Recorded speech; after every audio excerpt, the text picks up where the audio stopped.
We are live on Facebook.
Going live in 5 minutes. We're going live in 5 minutes.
Program starts in 3 minutes.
We now start the program.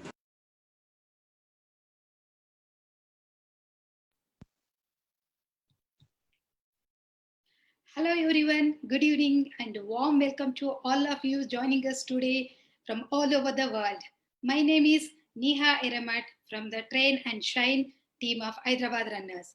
Hyderabad Runners is a non-profit running group, and as most runners aware, it is the creator and organizer of the city's only full marathon, the Airtel Hyderabad Marathon, also popularly known as AHM. In fact, today happens to be the 13th anniversary of our Hyderabad Runners group.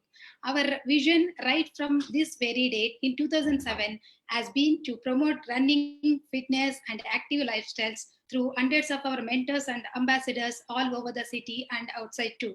Coach to 5K for helping beginners run, outdoor kids program to catch them young and fit, year-long fitness training sessions at Train and Shine are just some of our key initiatives in this regard. Runners or non-runners, these COVID-19 and post-COVID-19 are tough times.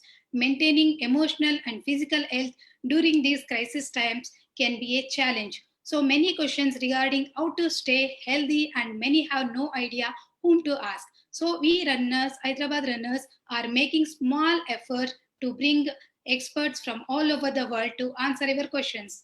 In these turbulent times, we bring you behind the track, a 1 hour live webinar series conversation with some of the highly distinguished experts from running and sports field to help you all equip yourselves with both theoretical knowledge as well as practical training. In the fifth edition of Behind the Track, we are honored to connect you to Lisa Dorfman, the running nutritionist and author of many nutrition books. And the question and answer session with Lisa will be moderated by Dr. Lahari, our very own Hyderabad runner, who is a nutritionist herself. Let me quickly remind you all once again by requesting patience from all in any case of any network issues. We will do our best to make this a smooth learning experience for you all. Also, we request you all to post your questions in the comment section of this video, and we will get them answered to the best of our ability. Without further ado, I would like to invite Arun Kumar Kaliyappan, a very active member of our Hyderabad runners and one of the assistant race director of our beloved Airtel Hyderabad Marathon, to introduce and welcome our speaker for today, Lisa Dorfman. Over to you, Arun. Thank you. Thank you, Neha. So let me introduce Lisa Dorfman, who is going to be the chief guest for today's session. Lisa Dorfman is an accomplished athlete and a reputed mentor on nutrition and sports performance. She is the brain behind the portal and program called runningnutritionist.com. Lisa has served for US sailing team and Beijing Paralympics team as nutritionist as some of her notable assignments. Lisa's coaching covers a wide spectrum of sporting activities, about 20 plus sports in fact, including tennis, NBA, swimming, and gymnastics.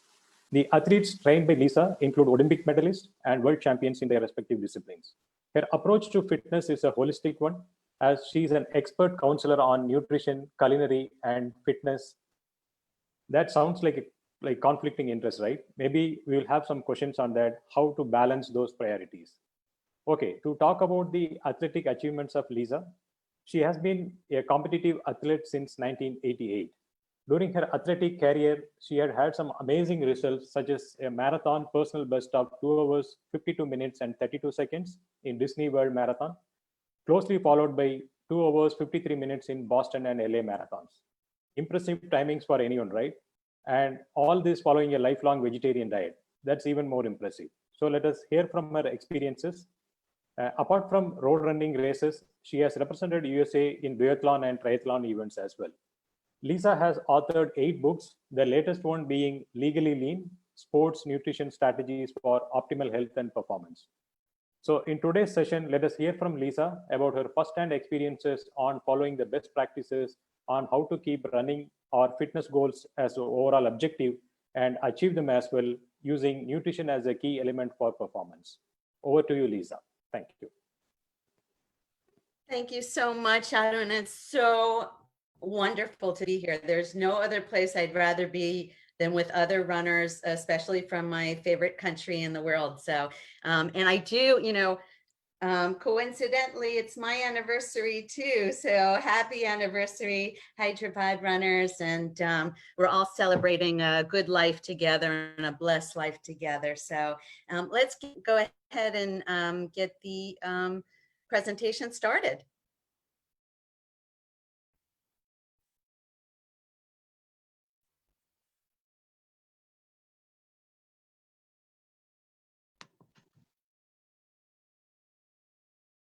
Perfect. So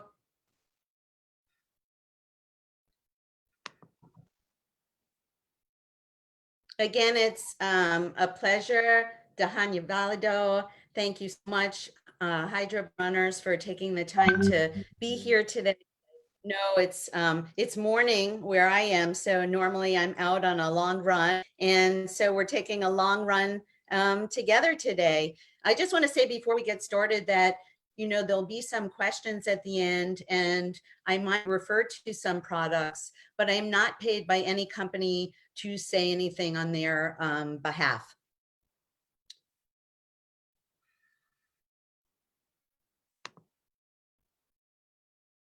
So why me? Why can I help you take steps towards your personal best? It's because I am you and we are one. And I actually think at this point we're kind of related, because I have the joy and pleasure of having my daughter marry somebody from India this past January. So I'm thrilled to share, some of those photos. But we're all in this together. And as runners, we're high achieving people and we're trying to balance it all. And it's never easy. We work from home these days. We might have pets, we might have parents living with us. There's so many things going on in the life of a runner that just makes it more challenging to keep up with our training. I'm also a lifelong vegetarian athlete, and I know I watched the fantastic presentation last week, and I know there was some questions about vegetarianism and whether it's possible, and it's absolutely possible to be a successful vegetarian athlete. The other thing is that I've done a lot of different distances. Even though I'm known for my marathoning, I've done everything from track to the ultra marathon. And most of those PRs that I had were after having 3 kids, working full time. We were homeless for some time at Hurricane Andrew when we lost our home. So you'd be surprised what you could do under the most stressful of situations. Next slide. I also know, spending enough time in India, my 2 trips, I found the food to be the most incredible runner's food in the world. I ran and trained so well when I was in India, and especially being a vegetarian, it's wonderful to be able to find foods everywhere out of your home and in your home. I'm also inspired by the great running history, the rich history you have in India. Next slide, please. What's so inspiring to me is that in your country, you have not only somebody over 100 years old at 101 competed in a marathon, my hero, but also a 12-year-old boy that by 4 years old completed 48 marathons. That's incredible to me. Next slide, please. So let's get started. Let's find out how do we make our bodies feel just as good at 101 as it does at 4 years old to run all those good races. Next slide, please. So, no, sorry. So sports performance to me is really a journey.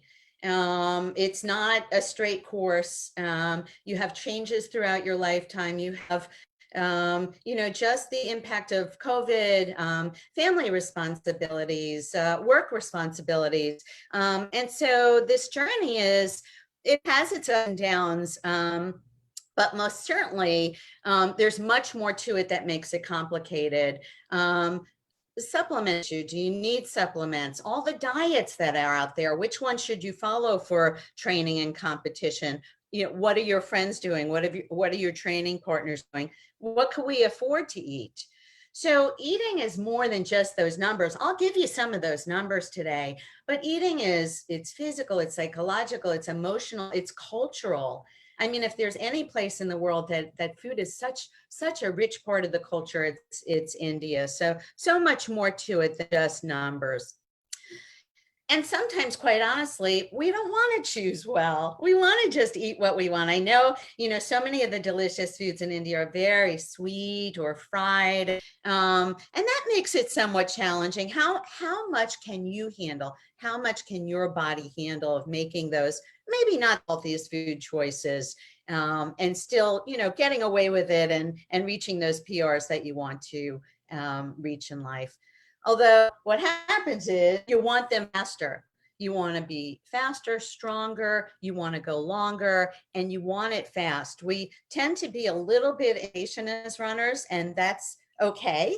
That puts our own pressure on ourselves, but nothing comes fast. Like I said, it's a journey.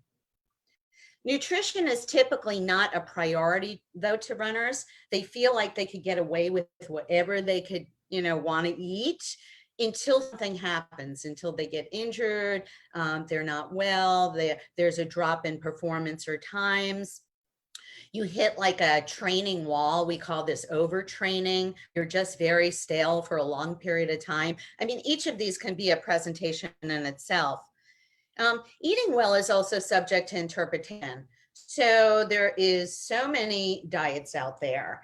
And I often say that there probably is a diet at some point in a runner's life that will work. Will it, and does it have sustainability for optimal health and in the long run, no pun intended? So some of those diets that we hear about are influenced by, the history of sports nutrition. As you recall, everything back in the 60s and 70s was all about carbs. Way before that, I mean, they were talking about sports nutrition, BC. So it's not a new concept, but for years and years, most of my 1980s to 2000, when I was professional, it was all about the carbohydrates and staying hydrated. And of course, Gatorade hit the scene. And then all of a sudden, I think runners were getting burnt out on carbs. So many carbs, such high carb diets. My dentist loved it because there was so much sugar and so much sports drinking. But then research got a little bit more sophisticated and started to look at the use of supplements and more natural products like beetroot juice. But the established organizations were finding that there were a lot of tainted supplements, and although they could endorse it, athletes were still going to find these supplements anyway. So Louise Burke, who's one of the best, most well-known sports nutritionists in the world, amongst others, came up with guidelines for choosing those supplements. So these days we're hearing a lot about, I know last week's webinar, I was talking about reducing sugar intake. You hear a lot about intermittent fasting, keto diet. What should you have pre-run? Do you need anything pre-run or during the run or after the run? So a lot thrown at you. In the end though, it's really all about attaining and maintaining, which I think is almost most important, an optimal diet for training and competition, and get through this thing called life. It has to be food focused. You don't start from supplements. I have so many, the high school athletes, we want to get things done. My high school athletes, or secondary school, I believe it's called in India, they just bring in, bags of supplements, and their diets are tracked. So you can't supplement just to supplement a diet. So we need to always remain food focused. And what I call, achieving this ideal performance state. And I make a promise to every one of my athletes, my runners, you're going to hit that place where you just feel right. It's kind of like laying out your clothes for race day. You have that right shirt and the right shoes and socks, and it's the same thing with your diet. And when you nail that, as we say in the United States, then you reach the ideal performance state, or IPS. So what does that mean? How do you reach it? You have to match your diet to the training. So probably the newest concept in sports nutrition is nutritional periodization. So the training diet is most certainly very different from the competition diet. The quality of your diet and the timing of the foods is going to change training versus competition versus specific workouts. And remember, you're always considering your own personal situation. Ultimately, and we have a very bad habit of overtraining, too much track, too much hill workouts, too much, too many long runs. So we have to be very careful. Once you fall into overtraining syndrome, once you've zapped your carbohydrate stores called glycogen, once you stop sleeping well, your heart rate is higher when you start running. It's very difficult to get yourself out of this period, but I could promise you probably 90% of the elite athletes I work with hit this at some point in their lives. So diet is different for every athlete. You can't follow your friend's diet. Your friend can't follow your diet. Even within your own family, you can make similar food choices, but obviously we have different nutritional needs.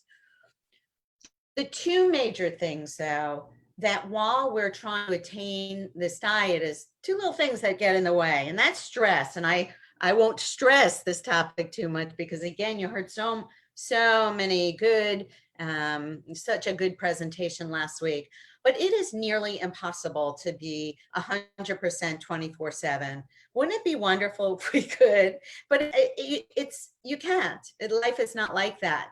And so we might find ourselves eating randomly, especially during this time with COVID, mindlessly eating. So eating without intent. Drinking more alcohol. There's been in the United States a lot more alcohol consumption, a lot more sugar consumption. In fact, all the store shelves were cleared of all baking supplies, which is kind of funny. Everybody was home baking this past 10 weeks that we've been at home. And of course, when you're taking in all these processed foods and sweet foods and alcohol, you need a little kick to get up in the morning, so people are consuming more caffeine. And that becomes a vicious cycle. You don't sleep well, you drink more alcohol, you take more caffeine, and that leads to some long-term repercussions. So when you can't handle the stress, you haven't found that way to eat well, train just enough, reach to, spiritual, your faith, your friends, your family, that leads to inflammation. And that's probably the runner's nightmare. We never want to feel like we have any pain. We don't even admit to having pain when we have pain, but you certainly don't want to feel like you're inflamed, because it's a curse to a runner. The other, sort of, I will say curse, and this is the race curse or training curse, is gut issues. And it affects 90% of the long distance runners and at least 20 to 50% of all the athletes that I see. They come in the office, they're not, so initially they'll come in the office just focusing on, well, what do I eat during training? And I say to them, well, it's all about your training diet and then what you do during your training, not do. Some people take in too much during that time, and that could cause gut distress. So think of food as medicine. Food is your fuel. It changes. It's not static. Calorie needs change. It changes nutritional periodization, matching what you're doing, whether you're on track or training for a marathon, and certainly that overall health piece. It's got to be personalized. So this whole perfect blend of carbohydrates, fats, and proteins, there is no perfect plan. So there is a perfect plan for you. And we'll talk a little bit later about how you find that for yourself. Carbohydrates are always going to be key for so many reasons. Mood, when you have those grouchy runners that are not getting enough carbohydrates in their diet, not hard to do when you're plant-based, but those who are on these high protein diets or keto diets, they get a little grouchy, they get a little sick, it affects their immune system, they don't have the same kind of recovery, and you don't have that immediate energy source for training, whether it's short distance or long distance. The key with carbohydrates, though, is to make it as nutrient dense as possible. And we'll talk more about that later, but that was what was so beautiful to me, the lentils, the rices, the grains, papadums, my favorite. But the key is to find those really dense, nutritious, the vegetables, the fruits, because those phytonutrients, plant compounds that help us combat the stress, especially that environmental stress that we deal with. And as I noticed on the side of the roads in India, they sell a lot of like sodas and chips and quick snacks. And so what's really not that sugar is a sin.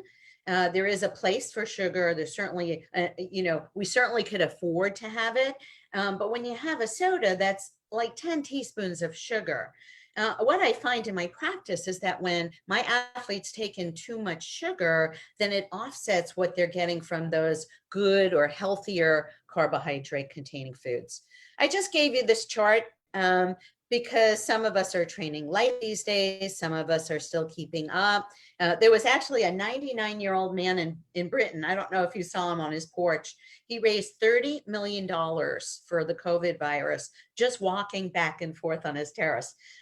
There were people here in Miami that did marathons on their apartment terrace. So some of you still train pretty hard this time. Anyway, you have some guidelines here as to how much, because those who are scared of carbohydrates, the fear of gaining or holding too much weight or is really because you're not taking in the amount, periodization, matching what your training is all about. There's also, and we'll talk more about this later, do you eat before a workout? You most certainly need to eat after a workout. We need that for recovery. But if you're like me and you train at 5 a.m. in the morning, it's pretty hard to, get anything down. So it's really that nighttime meal that fuels you before that morning workout. Now, as I get into the workout, and that's what's important, less than an hour, you don't need much, some fluids, some electrolytes. But as you really get into it, that's when you start to take the goos, the gels. But when I say goos and gels, it's just a little, like a drop. Again, people just down these goos and gels, and then they get that stomach distress that I had referred to. Some people are training low carbohydrates and competing high. So, so what that means is, and it's really quite a beautiful system. Now, people could take that to the extreme. So they could go on a keto diet, and then the day before a long training run or a race, they'll pop in the carbs. In my opinion, that's a little bit too dramatic, and research has shown that that's not really effective. That's not really going to help. What I do with my clients is I modify, and with myself, modify the carbohydrate, those dense carbohydrates, for the shorter 1 hour less, 1 hour 15, and then really change, and I'll show you a few slides down what that looks like. Really change it up the day before or 2 days before, depending on the type of race or training you're going to be doing. Protein is critical. I think to leave you from this slide, what you need to know is better to have protein. And we say here, I'm going to teach you a word, poquito pa poquito. So that's Spanish in Miami for little by little. So it's better to have protein little by little over the period of the day versus, very large meals. So some of us eat a very large meal at lunch and then a very light dinner. So all that means is maybe you'd have a few more ounces of protein lunchtime and a little bit less at dinner. But again, to maintain that muscle mass, to facilitate recovery, to repair the muscles and be able to do what you love to do again, little by little. Most certainly, whole food protein is best. And although I'm vegetarian, I would say 95% of my clients are not. Vegetarians and vegan athletes will seek me out, but most of who I see are not. Now, processed protein products you could find in vegan products or meat products, fast foods. So the fast foods and the saturated fats and all that goes with it are more pro-inflammatory. So the less that you could have of that, and that's what's beautiful about India is like everybody cooks from scratch. I loved it. Someday I'm going to move there. So I'm going to be in your club on a regular basis. I just love it. Healthy fats, you have that delicious ghee, which now I buy on a regular basis. And fats are really important for absorbing the fat-soluble vitamins. So we need fats in our diet. We need especially the essential omega-3s. Which you get from your fishes and your nuts and some of your oils, absolutely critical for inflammation. How much you could afford. The older we get, as fit as, some of us are, 101-year-old man, we expend less. We use less fat. Now, we use more fat than the regular public. But we do expend less calories over time. So we really have to watch this piece. This piece pops up a lot in my American athletes because they tend to think, again, the latest trend is eat nuts whenever you're hungry or eat avocado all day long. And then you find they have a 40 or 50% fat diet and are really struggling with track workouts. Fluids, it goes without saying, it's probably been discussed before. Here in Miami, and I know it's 100 in Hyderabad because I looked at the temperature. Here it's in the 90s. I really literally have to drink all day long. It's not something that you could kind of catch up and have a little bit before. Now, before a race, it's a different story. We'll talk about that in a bit, but you have to, because everything I've talked about before this, if you're not hydrated, it just won't fall into place. So when to eat and what to eat on the left side of your screen, wow, so delicious. A little bit more complex in the spices and the fibers and the dairy, the sweetness. That's great for training time.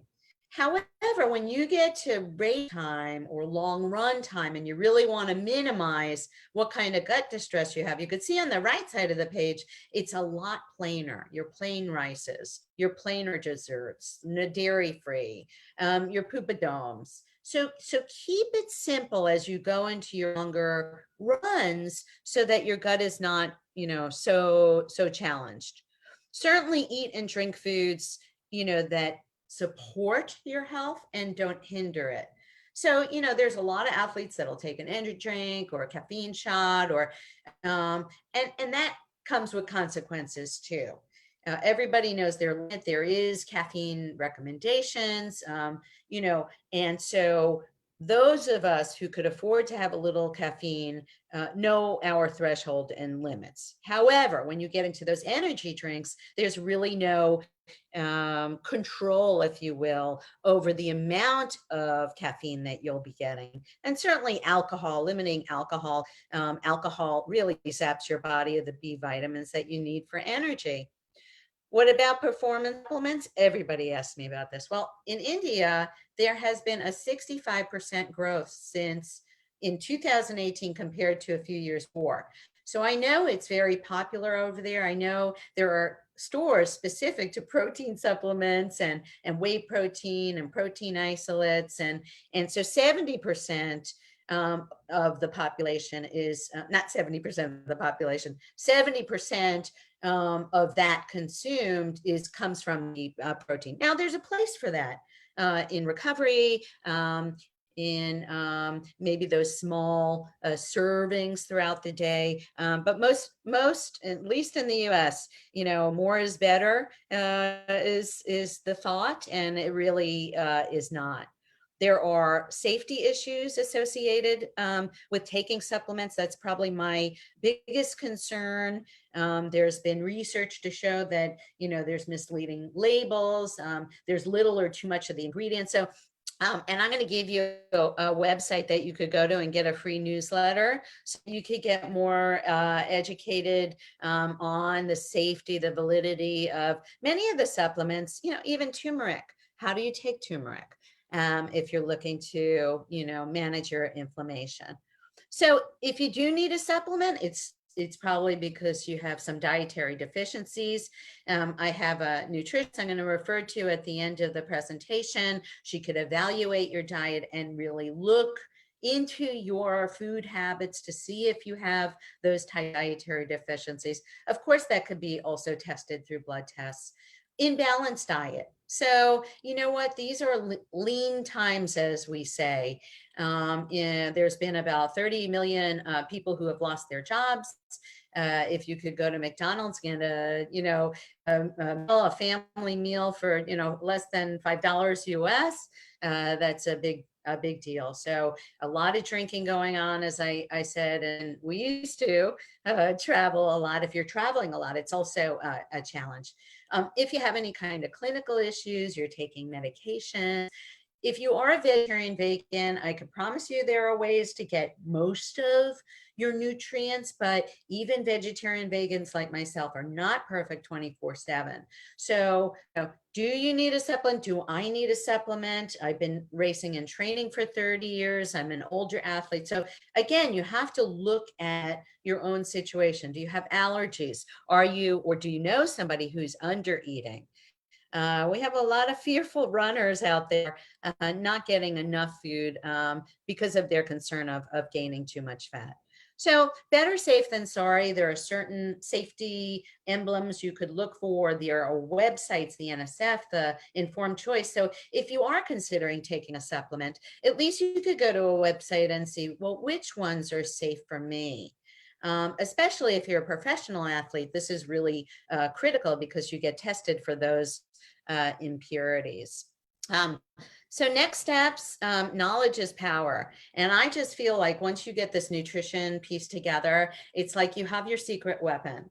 And again, I say this to every one of my athletes. I am so happy you are here today, I say, because you're going to change your life forever. Understanding the facts yourself can influence not only your performance, but your health and life. So some of the resources I refer to Dr. Lahari, who I love and adore, and I met when I was in Hyderabad, and so she is the local nutrition expert.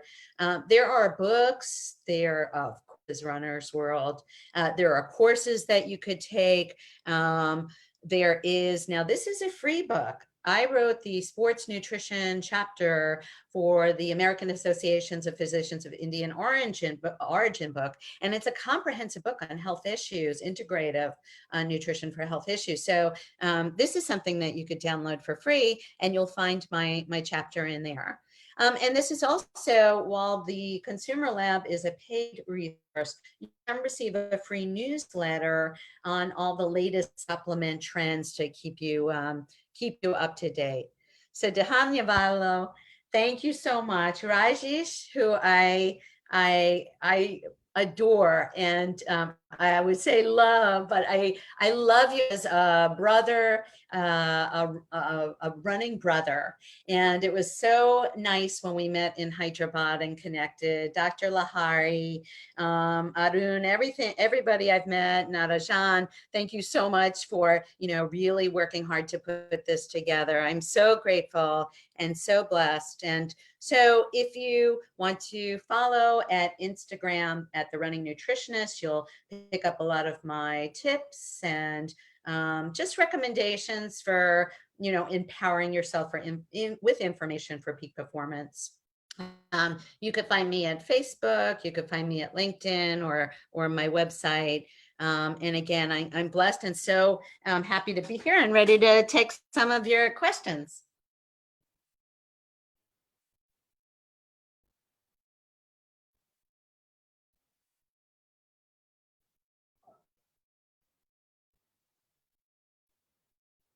Yes, hello. There you Hi, are. Lisa. Hello. I want to show Morning. off my Hyderabad t-shirt, my favorite t-shirt in the world. Oh, great. Thank you so much for that super informative talk. And now we have a lot of questions. I hope you are sitting and a little bit relaxed. I know you were standing and giving your presentation. So now that we are done with that, we're looking forward to the questions. The first question we have is from Mr. Pawan. So he's asking what food is good for bone health and joint health, because those are very important aspects for a runner. So what would you recommend? So the foods that are really important, your deep greens, your vitamin K, vitamin D from dairy, fortified dairy products, your fishes, and, especially calcium, but it's not only calcium. It's calcium and how it works with other nutrients, because none of the nutrients work in isolation. So when somebody asks me about joints and bones, like when I think of bones, I think, is that an under-eating situation where there's hormone changes and there might be some stress fractures? Or is it a joint situation? As we age, those joints need a little bit more oiling. And so, yes, there are, some supplements on the market you could take for that, and that's, all well and good. But just staying overall, just being very mindful, living a very clean life. There's something called advanced glycation end products and the AGEs. And these compounds break down the system. Where do you find these compounds? Processed foods, taking too many NSAIDs, for pain and joint. So we want to limit the toxins that we're getting, and we want to get enough. And although there are some nutrients that may be more specific to bone, like calcium and D and K, there's really a much larger picture going on when somebody asks that question. Okay, thank you for that. So while you were answering that, you mentioned about clean eating. Yes. So please elaborate on that, because I have heard so many versions of clean eating and I have my own version of it. So I want to hear it from you. Yeah, so it's funny. It's like one of these US trends. Are you eating clean? So really what I think of, I'm a farm girl. I farm once a week. I have a farm in my backyard. I cook my foods from scratch, unless, I'm traveling on a plane or, and that to me is, I could identify the foods that I'm eating. I know where they're coming from. I know how far they've traveled, and I know how they're getting in my system, how they affect me. So for me, it's plant-based, organic, non-GMO. That's my clean eating. But like my son, he's a meat eater. He loves his meat. So he orders his meat, especially antibiotic free. And, so you could take eating to, and there's always like a spectrum here. It could be simple eating, just very simple dishes. It could be without impurities, without additives, without food colorings. All those, little stations by the side of the road. Sometimes, so many in India, I noticed so many of the snack foods have some colorings. Cheetos are very popular here in the United States. You just get really kind of like the color of my shirt when you eat them. That's probably not the orange you want in your body. You probably want the orange from carrots instead. So clean eating to me means, simple, pure, traceable. That was the other thing about India. You pick up your chicken, you know exactly, where you got it from, the freshness and the quality. And so that to me is clean eating, but that term has been thrown around a lot with kind of like an uppity judgment about it. So that's my interpretation. Thank you.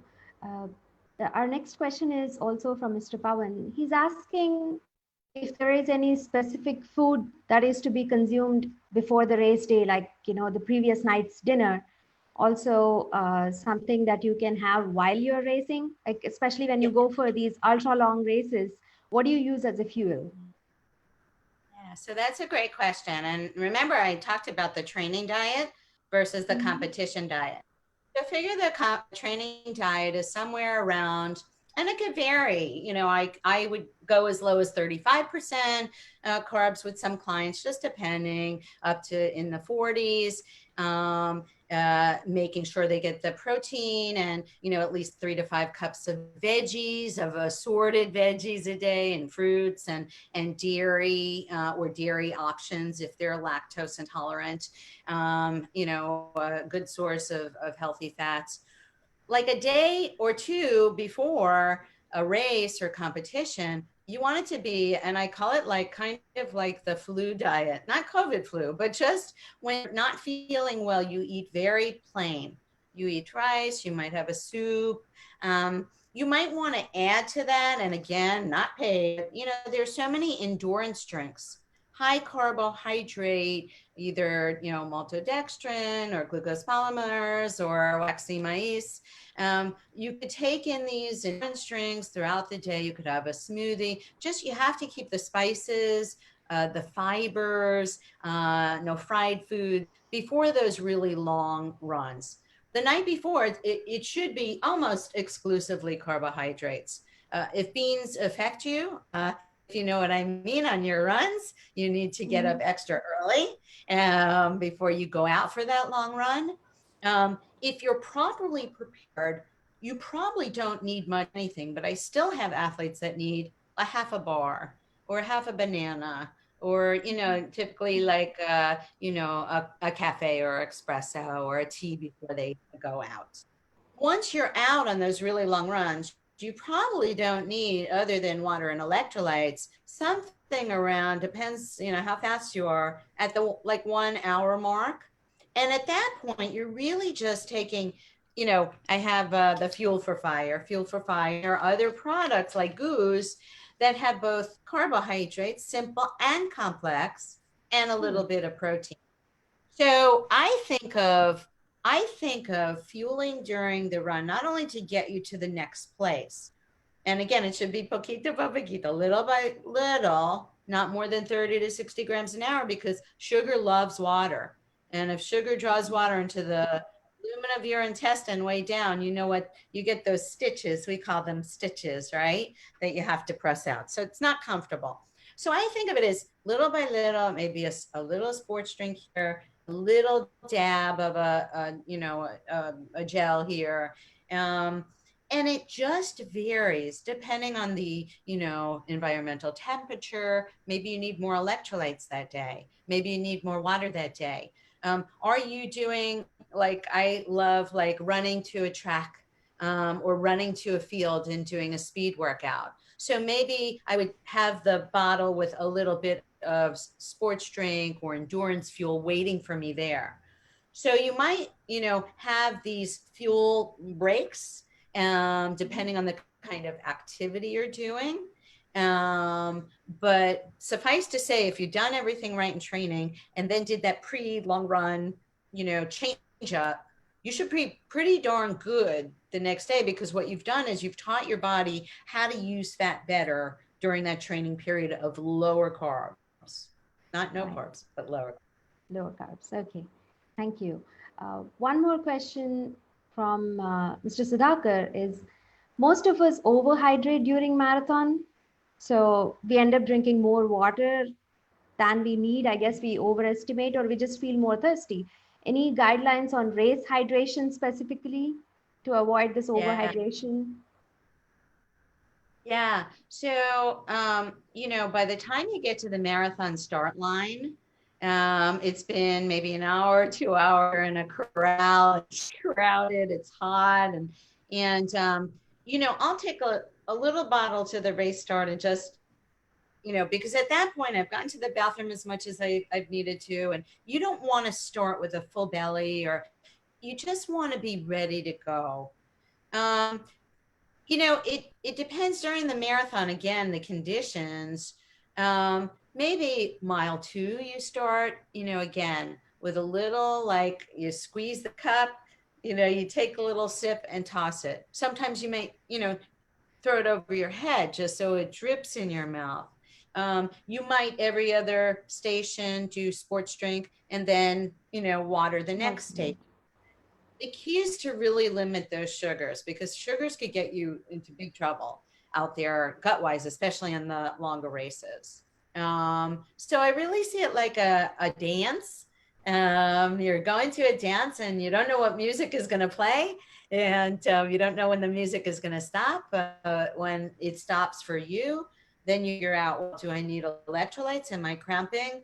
Am I dehydrated? Do I need water? Or do I need, some kind of fuel, gel fuel to just get to the next place? Because the more dehydrated and the less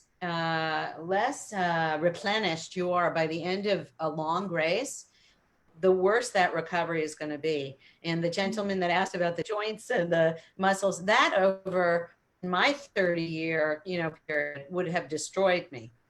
So it's just being very mindful of your body having bad training runs. So I suggest you do get dehydrated once, you do get electrolyte depleted, not purposefully, but that's the only way you're going to find out what it feels like. That was terrible advice. Don't get dehydrated, don't cramp. But we inevitably end up in that place, just because of our weather conditions. But those are great lessons. So I had a coach here, Latin man, and he said, "Sufre. You need to suffer a little bit to then perform at the race. Race day should be the best day of your life. Training is training." So you can experiment a little bit with your hydration and electrolytes and see what suits you, like what's your poison, what suits you better, and go with that on the race day. Yeah, I mean, there have been experiences. So I went to the World Championships in 2004 in Denmark, Fredericia, Denmark, which I thought was a pretty cold country. So, regardless, I'm always prepared with, my special, formulas, goose. This is the World Championships. So I put everything so it wouldn't weigh my suitcase down. I put it in my bike bag, and they lost my bike on the way to the World Championships. So I had to borrow a bike, which is somebody lent me a bike, and if you know, it's like borrowing somebody's running shoes. So I borrowed a bike. I had to buy clip-ons for my, my bike shoes, and it was 90, 95 degrees. We had, 10% grade, hills. It was completely the antithesis that I thought the race. 30% of the field out. And at the end of the race, I was cramping so bad. I never felt cramps like that in my life. I did finish. I did do okay. But other people dropped out as a result. I never want to feel that way again. So I obviously was somewhat, they didn't have anything on the course. They had like chocolate bars, I think. It was very, very, I don't know. There was things that I didn't really expect, and I didn't have my own stuff with me. I never want to feel that way again. So I'll always carry electrolytes when I run. I tell my runner, just pin a little electrolyte, little plastic bag on your shorts. And then when you come across a water, stop, then you could, especially in our climate. Because I believe if you're pretty well hydrated, you'll be okay, but you're apt, especially if you're lean, to really lose sodium. That goes very quickly. You'll know it when you have those runs. You come home and all you want to do is salt your food for the rest of the day. The other experience I had, I was trying to qualify for the trials, the Olympic trials, and I went to a marathon, and it was 25 degrees. Well, I'd have to convert it to centigrade, but it was freezing and snowing, which is completely different from what I'm used to. And I was doing so well. My time was on, and at like 23-mile mark, they stopped me. They didn't like the way I looked, or, I was numb. I was so cold. And they asked me who the president was, actually, of the country at the time. It was like 10, 15 years ago, right? And I said completely the wrong president. I mean, my mind, because the cold had zapped so much of the carbohydrates, the sugar fuel, I couldn't even hold cups because my hands were frozen. So obviously I was what they call bonking, or hitting the wall. I never want to feel that way either. So you learn by experience. I didn't qualify for the trials, but you learn by experience. And it's better to do that learning during training than at the actual race. That's all I could say. Great, thank you. A question from Mr. Chaitanya. Is there a way to calculate optimal nutrition requirement for an individual? And is there such thing as optimal nutrition at all in the first place? And are there any signs of telltale signs to tell you that you are malnourished or you're undernourished? Not necessarily malnourished, but undernourished. Yes. I think you'll have to invite me back to present on that whole topic, because that's a very, very big topic. And actually, I think because I thought I was talking for 3 or 4 hours today, I had a lot of those, as you call, slides in, but it would have been, it's too much information for one presentation. So simply take your weight in pounds. So you have to take your kilogram weight, times it by 2.2, yeah? And then you get pounds, and then just add a 0 on the end of that, okay? So if you weigh 100, if you weigh, 68, and it's 150 pounds, when you do your little math at home, and you on a 0 to that, that should line up somewhat with the very minimal amount of calories that you should in your diet. But when I say that, it's called basal metabolic rate, just to keep your system running when you're lying in bed and staring at the ceiling. So, but running, working, we're washing dishes, we're cleaning the house, we're doing whatever, running kids to school. So we have to tack on exercise and activity calories. And depending on how active you are, there's different ways you could go about it. There's certainly, you could add calorie by calorie. I sat for 2 hours, I ran for 2 hours, I, ran around town for 2 hours, and go online because they have these numbers. Or you could multiply that BMR by an activity factor. So if you're not really doing all that much these days, which a lot of people aren't, then you multiply it by about 1.2. So you would take that 1500, you would multiply it, so you get what, like 1800, or I have to do the math off the top. But you see what I'm saying? It's not a tremendous amount more of calories. Okay, so now you've accounted for sitting at during COVID for 8 hours or 10 hours, do some cleaning, what have you.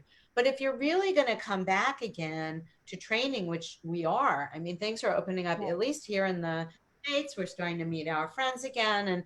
And you're really looking at activity factor of 1 to 3 to 1.3 to 1.5 times that BMR, that weight with a little zero on the end. So, you might be at this point in the 2200 calorie, that 150 pound, the 68 kilogram man or woman. And then there are calories that you use to digest the foods that you eat, the thermic effect of food. So now that's a whole presentation in itself, because it is thought that certain foods take more calories to metabolize, high fiber foods, protein, what have you. Okay, but we won't talk about that right now. So that's a 10% factor. So if you're up to 2200 calories, let's just say, from those other numbers we were playing with, you now have to add 220 calories, just the foods that you ate. Right. So now you have total calories, sir, that asked that question. But there's so much more to it. It's okay, well, she gave me this number and I followed it, but I'm not losing, I'm not, well, maybe it's the composition diet. Maybe, you're taking in too much fat, too much sugars. Maybe it's the timing. You're eating too much food at night. So there's so many factors. So what does optimal nutrition mean? It's optimal for you. Sometimes it's optimal to eat a bowl of ice cream with your family, because it's an optimal way to have a social time around a fun food, and enjoy the moments, celebrations, anniversaries, what have you. But when we really look at optimal nutrition, it's how you could take your body to the best that it could be with the food consumption, your calorie allowance that you can consume, your allotment, your budget. Right. Any signs of undernutrition? How do you know, like, how would I know if I am undernourished, or if I'm eating enough, not eating enough? How do I know? Just by weight? So yes, so another presentation. Oh, I love this. So the way I look, the way you could look, and I usually, when I do these presentations, I say, number one, look in the mirror. What is your hair like? Is your hair falling out? How's your skin? How's the color in your skin? Are you discolored in your skin? Now, we've been wearing masks here in the States, and everybody has like teenage breakouts because it holds in all the humidity. So I'm not talking about a breakout from, whatever, circumstances or life cycle that you're in. We're really talking about discoloration, patchiness, dry patches. We're talking about cracks in the side of your lips. So far we've talked about protein deficiency, you see hair loss, your skin, B vitamin deficiency, changes in your tongue, the glossiness, the flatness of the little bumps on your tongue. But also when people come to see me and they say, well, I'm training like 2 hours a day, but my body's not changing. Well, I lost weight, but I don't feel strong. I'm feeling, well, maybe you're under eating. Maybe the gentleman's eating under 1500 calories, and he's now eating protein from muscles as an energy source. Because we could make carbohydrates from protein, but now you're going to affect your muscle mass, all the things that protein does, your immune system, so those are the telltale signs. And just, just the affect. So if you're in that overtraining system and overtraining syndrome, and you just have absolutely zapped your body, you've killed it. You've just done too much for the optimal diet that you think that you're consuming. Then it's time to take a step back, to regroup, to do some other form of exercise, yoga, some breathing, do the antithesis. I'll usually go to Bikram, because Bikram to me is like the hot is taking a long run. It's as intense. It makes me feel centered. I feel connected to my faith when I'm running, but which is my favorite. But if I ever get to those points, which has happened because of travel, I'll head to a Bikram class and just and I know there's a great Bikram studio in Hyderabad because I took classes there, and they still write me emails. It's so sweet. Yeah. Great. Thank you. One question, especially with regards to vegetarians and vegans, would you recommend that they take any protein supplements? One, for protein itself, and then would you recommend that they take any kind of supplements, or are there any vegan or vegetarian sources of B12 specifically? So protein and B12. Go. Protein and, I'm sorry, I didn't hear the second word. B12. Protein. B12. B12. Oh, B12. Yes. B12. I thought it was the name of like we were talking about beetroot. And so I have never had a problem. I've been a vegetarian for over 40 years. I've never had a problem getting enough protein. I mean, I mentioned, and I ate all the papadums you gave me and I bought new ones on my own. I mean, there's 7 grams of protein. There's iron. I love wheatgrass. The wheatgrass has like 300% of iron. I'll grow my own wheatgrass. I'll infuse it into some of the dishes that I make. Certainly, the beans have a tremendous amount of protein.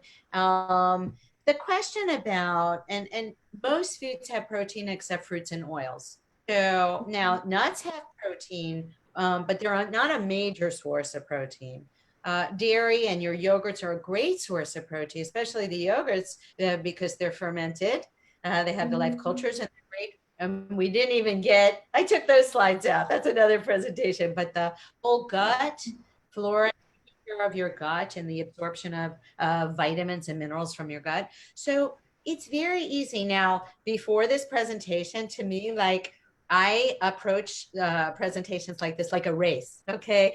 And especially with the music that was at the beginning, I said, okay, it's race start, restarting soon. So I actually picked up a new shake. I haven't drank in the whole thing. It's just to time me over until after we're done today, and I'll sit down and have a meal. So I'll take, now that I'm back to the office, I don't want to eat open food because, all gloved up and messed up. So I'll bring, shakes to the office. I'll bring bars to the, office, and we all have, I don't like to live on that food. And I think it is just between a mixture of beans, sorghum. I don't know if you have sorghum or a quinoa. Oh, so I mean, it's almost like I have to watch eating too much protein at times, because you met me in person. I'm very kind of muscly, and so if I eat too much protein, I actually gain muscle weight that weighs me down. So there is no fear about being a vegetarian or a vegan and not getting enough, but you have to diversify food that you're consuming. You can't, you can't be like, we were talking about kids before we came on today, and, little kids get into food, what they call JAGs. And all they want is, here in the States is chicken nuggets. All they want is chicken nuggets, or, their favorite Cheetos or Cheerios. or, you know, and that's all they eat all the time. And we as adults, we don't grow up much. And so we have to be just as careful not, you know, to stick to one food all the time. But I will say that I had a client come in yesterday, and one day she had like such low calories, and the next day she had such high calories. So consistency is key. What was fascinating, I think it went from like 1,100 calories to 3,000 calories. And what I showed her in dietary analysis, because on day one, even with the low calories, she had better nutrients coming in her body because she added some cereal and milk to that diet. And when you have a fortified cereal with milk, first of all, it's one of the most economical meals. She also had eggs. So when you add, she wasn't vegetarian, obviously. But you could really have a very nutrient dense, especially if you're watching weight, modified calorie diet. But eating more doesn't guarantee that you're going to get it. So you have to eat a lot of, I say, get at least 5 calories of food throughout the day. And even better yet, 5 calories of food at every meal. That's a great advice, actually. What about B12, the vitamin? So B12, yes, I know. B12 is not hard to find. If you're vegan, perhaps, but most of the milks are fortified in B12. I have never been B12 deficient. I think what's important is to ensure, and I assure you do in your practice, is when you do these dietary analysis, sometimes B12 is, and this happened to a gal yesterday, her B12 was over the top, but there were some of those, the niacin, the B1, B2, B3, that were so low. So it's not, the intention should be on all the B vitamins. And I say B vitamins you find in brown foods. So beans and brown bread and brown grains, brown cereals, meats, of course, and pork. And so beef for brown. Oh, great. Thank you. And another question is, do you advise intermittent fasting and fasted running to control insulin and improve fat burning for runners? Like some of us run to lose weight, let's say. So Yes. would it be better to go on a fasted state? Yeah. So I love that question because everybody's asking, every single person that comes in the office these days asks that question. So there is a lot of research in that area, but it's not all on athletes. It's on obese people, it's on diabetics, it's on those with high cholesterol levels, only young men, only so kind of all over the place. So when we say intermittent fasting, well, what do we really mean? Is it a 3-hour fast between meal times, or is it, you know, from the nighttime, your last meal, until you're done with your run, you know, this 15-hour fast? Is it you get down your run and you don't eat anything till the nighttime? So that's the one I don't recommend, because when we get done training, you're defeating the purpose if you don't get something in your system after your training. However, you could do the intermittent fast from the night before, if you can. I'm not, you know, this is all subject to your health and well-being, and, you know, but you could not have anything to the morning, maybe sip water or, you know, a little tea, or, and then eat after. And that will give you that 15 hour. Now, what research has shown in that way, that those that skip that, you know, pre-workout meal may burn more fat in the long run, may have more better BMI, better body composition. And so there are some folks, and again, it's not necessarily in athlete populations, but that there is better blood sugar management when you do some intermittent fasting during the day. So when you're not snacking all day long. But that's also dependent on the food that you're taking in. So there's a lot of factors So to answer the question, intelligently, I think there is a place for intermittent fasting. We certainly have fasts when, in our faiths, when we're trying to purify and connect, to our higher being. And so there are reasons why fasting may be very good for our bodies and our souls. It's not for everybody. It's not for all the time. And I would ask, the runners who are here today to really look at the rest of their diet. Do that little math that we talked about. Look at the composition. Look at the timing of the meals. Look at the color of the meals. If you're eating much more, if you want to lose weight and you're exercising moderately, what you could do is take a 1.2 activity factor. Take the real, modest, more conservative, and then do your runs. At some point, you'll probably have to carb reload a day a week because you'll be in short supply if you're distance running. But typically, there's enough to do in a diet before you have to sort of take out the intermittent fasting, tool.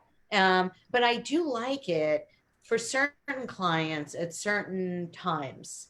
For certain reasons. And maybe it's cravings. A lot of people, they eat breakfast and all they do is crave all day.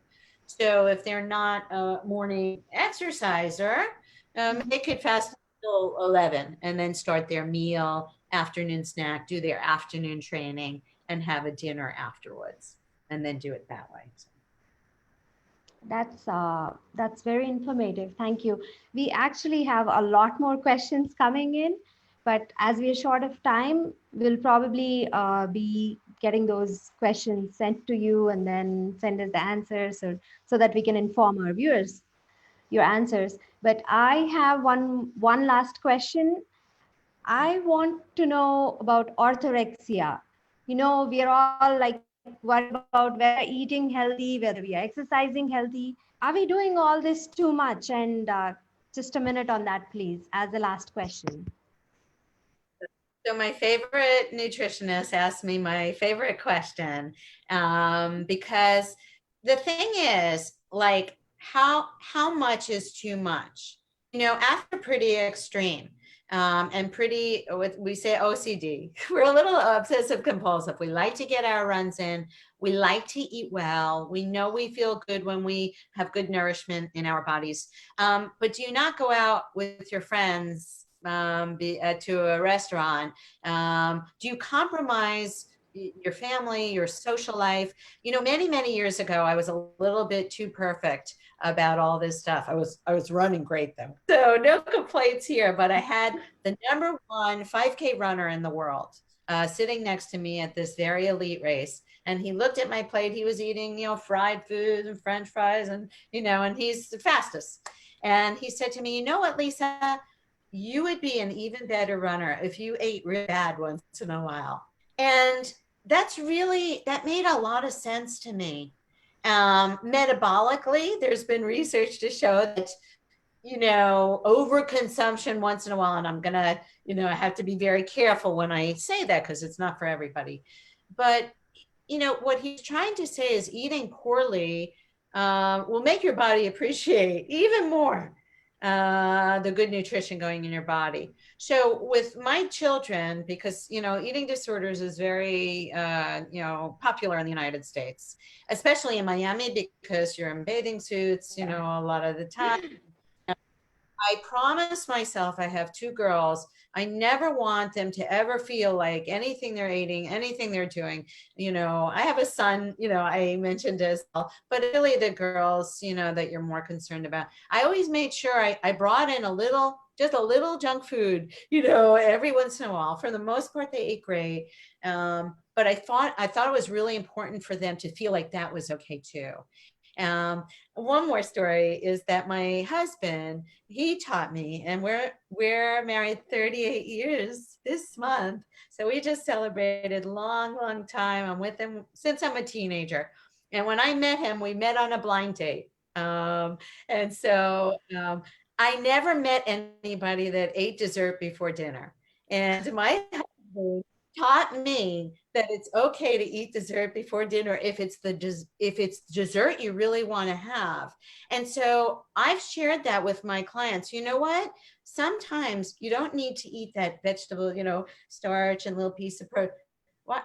Just have a bowl of ice cream. Not all the time.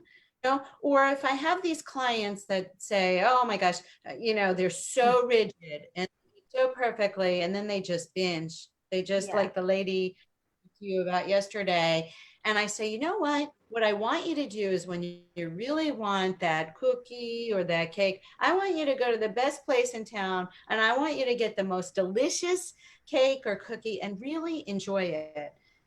Because our body's our temple, and I think that we pay better respect, if we treat it the best that we can. It doesn't mean, though, that there's not a little wiggle room, I say, for fun, for a drink, if you include that in your program. Just not before the night of like a big race. Just be really good. It's really important. So moderation is the key, and indulging probably once in a while is okay, as long as for the most part you're doing the right things. Like you said, 5 different colors, possibly every meal, if not at least every day. So I believe that's the takeaway. Yeah, I mean, if you're not doing well, if you're not at the weight that you want to be, if you're not feeling well, if you're moody, and you're not normally moody, but you're feeling cranky, you're not sleeping well, you're getting sick, and some of the signs that we talked about to look for, and your diet's not working for you. And that's when, you didn't make change. But certainly, there's room for sugar, there's room for fun foods, there's room for fun in life, and you still could be a great runner. Okay.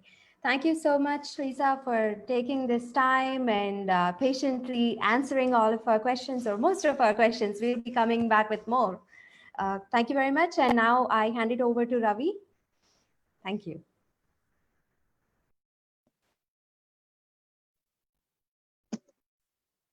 Hello, Lisa. Hi, thank you. Right, thank you, Lahiri, for facilitating the question and answers. That was a very informative, enlightening, and inspiring too. Lisa, you've been through a lot. I think you are an inspiration to all of us. Thank you so much for sharing your experiences with us today. And I hope all of us here, all of the participants in this webinar enjoyed it as much as we did organizing it. Now, a few insights from Dr. Lisa's talk. The supplement is additional to the diet. Is it required or not is a very important point that you told us. One cannot be 100% 24/7. Excellent observation. We really cannot be on the guns all the time. I do agree to that. Another aspect was the training and competition diet. The segregation, very nicely put up in 2 parts. And another takeaway would be the breakup. Excellent breakup given out. Proteins, carbs, good fats, omega fats, and stuff like that. And the last example that you gave me about, the binge eating part, I really love that one. Go to the best place, take the best one, and then, just get it over with. I really, that one really pointed at my heart, right. And double the joy today, 2 anniversaries, one for us, one for you. Many congratulations, and please accept best wishes from our side, please. That you've been blessed to have such a long life with the same partner for a really long time. Right? Thank you so much. Congratulations once again to you, and thank you so much. Our deepest gratitude for sharing your experiences and learning. I really love the part where you talked to us about our brain being freezing and you're giving out the wrong president and stuff like that. That was really amazing. I mean, you did run that distance in a number state. I can really believe what you've been through. All right. Well, this is for all the other participants. Please feel free to ask any more questions you have for Dr. Lisa in the comments. We'll do our best to get back to you. A recording of this event will also be available on the Hyderabad Runners Facebook page. Please do come back and watch this again. Share it on your profile to ensure that all the other acquaintances you have who visit your Facebook page can also benefit with this. And we will be back next Saturday with another expert and yet another intriguing topic for you. You can mark your Saturday evenings, 7:30 p.m. to 8:30 p.m., just like how you would mark your Sunday long runs at 5 a.m. We will be back here again, and I'm sure we'll be seeing you here every Saturday. Stay home, stay safe, stay healthy. Until then, this is Ravi Nair from the Hyderabad Runners signing off. Thank you so much, everybody. See you around.